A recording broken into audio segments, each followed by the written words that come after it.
നമുക്ക് നമ്മുടെ കരളിനെ ഡീറ്റോക്സ് ചെയ്യേണ്ട ആവശ്യമുണ്ടോ? അത് ആവശ്യമുണ്ടോ എന്നറിയാൻ വേണ്ടിയിട്ട് നമ്മുടെ കരളിന്റെ പ്രവർത്തനങ്ങൾ എന്തെല്ലാമാണെന്ന് നോക്കാം.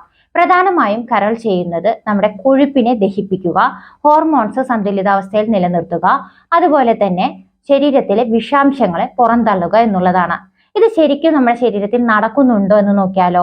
ഇതിനെ തടസ്സപ്പെടുത്തുന്ന കാര്യങ്ങളാണ് രാത്രി ലേറ്റ് ആയിട്ട് ഉറങ്ങുക, ഉറക്കത്തിന് ക്രമമില്ലാതെ ഇരിക്കുക, ശരീരത്തിൽ ആവശ്യത്തിനുള്ള വെള്ളം കിട്ടാതിരിക്കുക, അതായത് ഡീഹൈഡ്രേഷൻ എന്ന അവസ്ഥ, സ്ട്രെസ്, ഉദാസീനമായ ജീവിതശൈലി, സംസ്കരിച്ച ഭക്ഷണങ്ങൾ, മധുരപാനീയങ്ങളൊക്കെ കഴിക്കുക. ഇതെല്ലാം നമ്മൾ ചെയ്യുന്നുണ്ട്. അപ്പൊ ഇതിന്റെ ലക്ഷണങ്ങൾ നോക്കിയാലോ. ലക്ഷണങ്ങൾ നോക്കിക്കഴിഞ്ഞാൽ രാവിലെ എഴുന്നേൽക്കുമ്പോൾ ഭയങ്കരമായിട്ടുള്ള ക്ഷീണം, അതേപോലെ തന്നെ ഈവൻ ഉറങ്ങി എഴുന്നേറ്റ ആളുകളിൽ പോലും ക്ഷീണം, തലക്കനം, ദഹനക്കുറവ്, അതേപോലെ അസിഡിറ്റി, ഗ്യാസ് ട്രബിള്, പിന്നെ ഹോർമോണൽ ഇംബാലൻസിന്റെ ഭാഗമായിട്ട് വരുന്ന മുഖക്കുരു, അലർജി, പിന്നെ സ്കിന്നിലുള്ള മറ്റു പാടുകൾ, ഇതെല്ലാം ശ്രദ്ധിക്കണം. അതിനു പുറമെ വെയിറ്റ് കുറയുന്നു എന്ന് തോന്നുന്നുണ്ട്, എന്നാൽ വയറ് വീർത്തു വരുന്നു, ഇങ്ങനെയൊക്കെയുള്ള സിംറ്റംസ്, ലക്ഷണങ്ങൾ നിങ്ങൾക്കുണ്ടെങ്കിൽ നിർബന്ധമായും നിങ്ങൾ കരളിനെ ഡീറ്റോക്സ് ചെയ്യേണ്ട ആവശ്യമുണ്ട്. പ്രത്യേകിച്ചും രാവിലെ എഴുന്നേൽക്കുമ്പോൾ സൂര്യോദയത്തിന് മുന്നേ എഴുന്നേൽക്കാനായി ശ്രദ്ധിക്കുക. രാത്രിയിൽ നേരത്തെ ഉറങ്ങി നേരത്തെ എഴുന്നേൽക്കാനായിട്ട് നോക്കുക.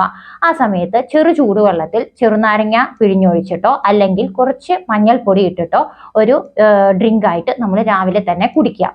ഇത് കുടിക്കുന്ന സമയത്ത് നമ്മുടെ എൻസൈംസ്, ലിവറിന്റെ എൻസൈംസ് ബെറ്റർ ആവുകയും മാത്രമല്ല കുറച്ചും കൂടി വേഗത്തിൽ വിഷാംശം പുറന്തള്ളാൻ നമ്മളെ സഹായിക്കുകയും ചെയ്യുന്നു.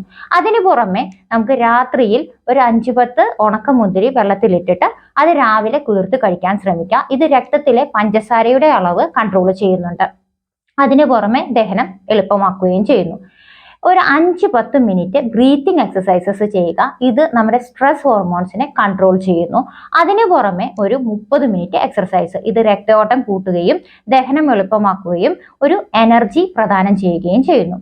രാവിലെ എഴുന്നേറ്റിട്ട് ചായയോ കാപ്പിയോ കുടിക്കുന്നവരാണെങ്കിൽ അത് ഒഴിവാക്കിയിട്ട് ബീട്രൂട്ട് ക്യാരറ്റ് ജ്യൂസോ അല്ലെങ്കിൽ അലോവേറ ജ്യൂസോ അല്ലെങ്കിൽ നെല്ലിക്ക ജ്യൂസോ കഴിക്കണം. ഇത് വൈറ്റമിൻ സി ആയതുകൊണ്ട് തന്നെ ആന്റി ഇൻഫ്ലമേറ്ററി ആയിട്ട് ആക്ട് ചെയ്യുകയും നമ്മുടെ ദഹനത്തിന് എളുപ്പം സഹായിക്കുകയും ചെയ്യുന്നു.